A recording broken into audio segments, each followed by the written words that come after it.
Seldon's Folly, a war-torn realm amidst the chaotic, ragged worlds of the Koronus Expanse, stands as a grim testament to humanity's relentless capacity for violence.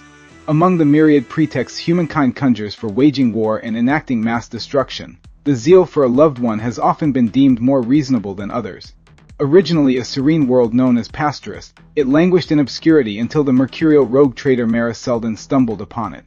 On this forsaken planet, he uncovered an exceptionally advanced human civilization, apparently the remnants of an ancient imperial colony. Though their understanding of the God Emperor was limited, they possessed a formidable trove of ancient technologies and a modest but capable fleet of intersystem vessels.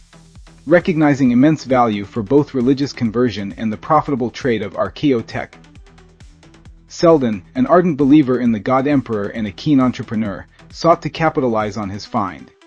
He orchestrated complex negotiations involving the planetary governor, his dynasty, and the ecclesiarchy, forging alliances that proved highly advantageous for all parties involved. The ragged worlds in the Koronus Expanse are a chaotic, fragmented region on the fringes of imperial space, known for their harsh, volatile conditions and frequent conflicts. These worlds are a mix of desolate planets, war-torn territories, and ancient ruins, scattered across treacherous voids that make navigation perilous. Populated by renegades, rogue traders, and those shunned by imperial society, the ragged worlds attract explorers and fortune seekers, but also hide deadly secrets and forgotten technologies. The region's fractured political landscape and persistent violence make it a place where ambition and ruthlessness often determine survival. During a series of prolonged diplomatic negotiations on Pastorus, Seldon developed a close and complex relationship with members of the governor's inner circle.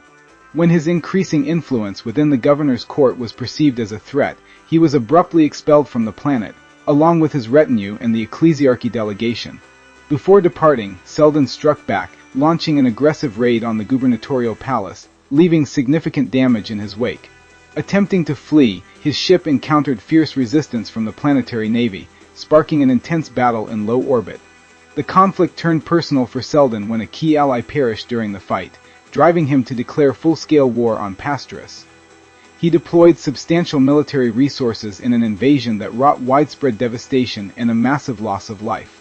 However, his campaign was cut short when saboteurs succeeded in destroying his flagship, leaving his forces mired in grueling conflict against the well-trained armies of Pastorus. Seldon died in the destruction.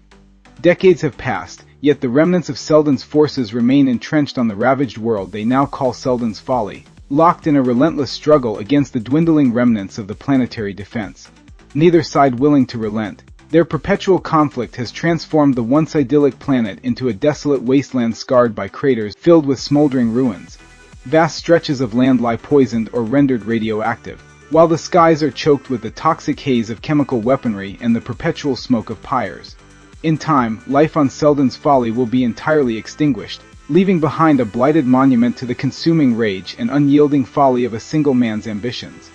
A rogue trader can amass considerable wealth by capitalizing on the unending conflict on Seldon's Folly, supplying arms, munitions, and provisions to both the entrenched remnants of Seldon's forces and the depleted planetary defense. This war, with its seemingly boundless need for resources and unceasing attrition, creates a lucrative and dependable market for a trader with the right connections. By skillfully navigating factional rivalries and maintaining clandestine alliances, a rogue trader can offer each side the weaponry, rations, medical supplies, and technologies required to sustain their struggle. Such a merchant, operating beyond typical imperial scrutiny, has the freedom to inflate prices and control supply chains, transforming the planet's devastation into a reliable, long-term source of income. The prolonged, cyclical nature of the conflict ensures that demand for these resources remains high, allowing a shrewd trader to profit continually from the misery of both sides. Navigating Seldon's Folly is fraught with peril, and any visitor, particularly a rogue trader seeking profit, must be vigilant to avoid its myriad hazards. The landscape itself is lethal, vast areas are poisoned or radioactive, the aftermath of decades of ceaseless warfare. Even where the land appears untouched, chemical contamination seeps into the soil, making for treacherous ground and requiring strict protective gear to avoid exposure. The atmosphere, perpetually choked with toxic smoke and chemical residue from constant skirmishes, presents respiratory dangers, while radioactive fallout and environmental decay continue to spread across the planet. Additionally, the entrenched forces on both sides are deeply paranoid, often treating outsiders with hostility or suspicion. Those trading in weaponry or supplies are at risk of being targeted by one faction as a potential collaborator with the enemy, making clandestine deals dangerous and volatile. For a trader or mercenary, understanding and respecting the ever-shifting political landscape, while taking stringent precautions against environmental and factional threats, is essential for survival. Seldon's Folly stands as a grim anomaly within the Imperium, as both entrenched armies have resorted to the widespread use of atomic weaponry, a tactic rarely, if ever, employed in more controlled Imperial conflicts. In most of the Imperium, atomic arms are held in reserve, either as a last resort or strictly regulated by the highest authorities, given the devastation and lasting contamination they bring. However, the war on Seldon's Folly has spiraled far beyond any pretense of restraint or long-term strategy. Here, nuclear devices are detonated with alarming regularity, as both sides have become locked in a cycle of destruction, desperate to achieve dominance through sheer force.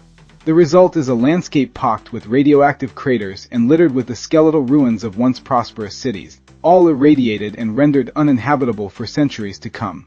The reckless use of such devastating weaponry has left much of the planet in a state of near-total ruin, creating a battlefield unlike any other in the Imperium, a forsaken monument to the ruinous lengths of human conflict, where the ambition of one man set off an endless nuclear inferno.